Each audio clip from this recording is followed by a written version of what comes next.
The House Judiciary Committee is escalating its impeachment investigation into President Donald Trump, preparing a vote as soon as next Wednesday to establish procedures for hearings the panel hopes to hold this fall. The details are still being negotiated, but a procedural vote next week could set rules for the hearings, according to a person familiar with the plan.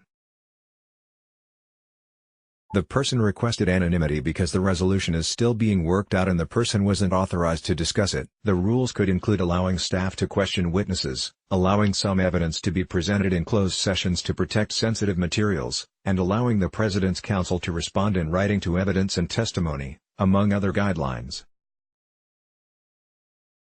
The vote would be similar to procedural votes taken at the beginning of the impeachment investigations of Presidents Nixon and Clinton, according to the person.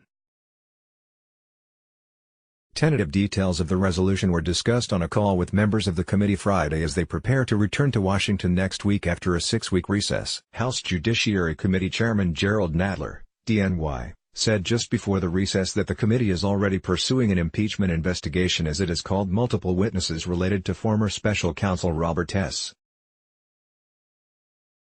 Mueller III's report and sued the White House for blocking testimony.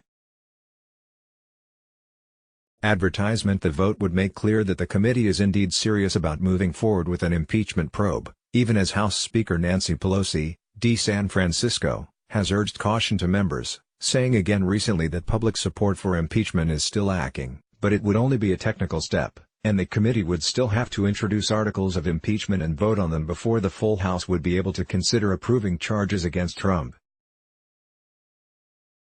And even then, the Republican-led Senate would almost certainly not vote to convict him and remove him from office. Many moderates in the caucus, who helped win the Democratic majority last year, say they should be focused on other issues in next year's election. "I've been traveling all of August," Rep. Henry Queller of Texas said this week. "This is not an issue people bring up. I think a lot of people would rather just vote him out, vote the president out." Other Democrats argue that impeachment is a process without a payoff, since the Senate would never remove Trump. Advertisement. Maryland Rep. Jamie Raskin, a member of the Judiciary Committee who has backed impeachment proceedings, said, "That's a legitimate thing for us to think about, and it's a political puzzle we have to solve over the next few months." The committee's impeachment vote, which was first reported by Politico, would come as the panel has signaled it will broaden its impeachment inquiry beyond Mueller's report. The Judiciary and Oversight Committees announced Friday that they are demanding information about the spending of taxpayer money at the president's hotels and properties, partly to inform the impeachment investigation. The committee said there have been multiple efforts by Trump and administration officials to spend federal money at his properties, including Vice President Mike Pence's stay this week at a Trump resort in Doonbeg, Ireland. The Democrats describe Pence's visit, and the possibility that next year's Group of Seven summit will be held at Trump's Miami-area Doral Golf Resort, as corrupting the presidency. Payments from foreign officials are particularly troubling, they say, considering the emoluments clause in the Constitution that bans the president from taking gifts from other governments.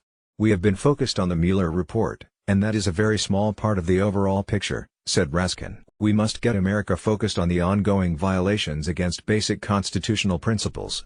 Pelosi echoed the Democratic investigators, calling Trump's properties a cesspool of corruption and a black hole for taxpayers' money. She noted that Trump's trips to his Florida resort Mar-a-Lago can cost millions of dollars per visit. "The American people deserve a government that serves their interests, not one that's being exploited to line the president's pockets," Pelosi wrote in a blog post. Aside from reviewing his use of his properties, the Judiciary Committee is also expected to investigate hush money payments Trump made to kill stories about purported extramarital affairs, and has subpoenaed the Department of Homeland Security to explore whether the president offered preemptive pardons for law-breaking. More subpoenas are likely. Advertisement. Other committees are investigating Trump's financial entanglements as well. The House Intelligence and Financial Services panels are seeking records from 2 banks with which he did business, investigating whether there may be links to money laundering. Intelligence Committee Chairman Adam B. Schiff, D. Burbank, has long said Congress should focus on following Trump's finances, a subject Mueller stayed away from. In an interview Friday, Schiff said his panel will continue on that track this fall, including Trump's business links to the Persian Gulf region and his efforts before the 2016 election to building a tower in Moscow. Schiff said he thinks people's views are pretty well dug in on the Russia investigation. "These other issues are also very powerful," he said. "This is a guy who promised to drain the swamp. Let's block ads. Why?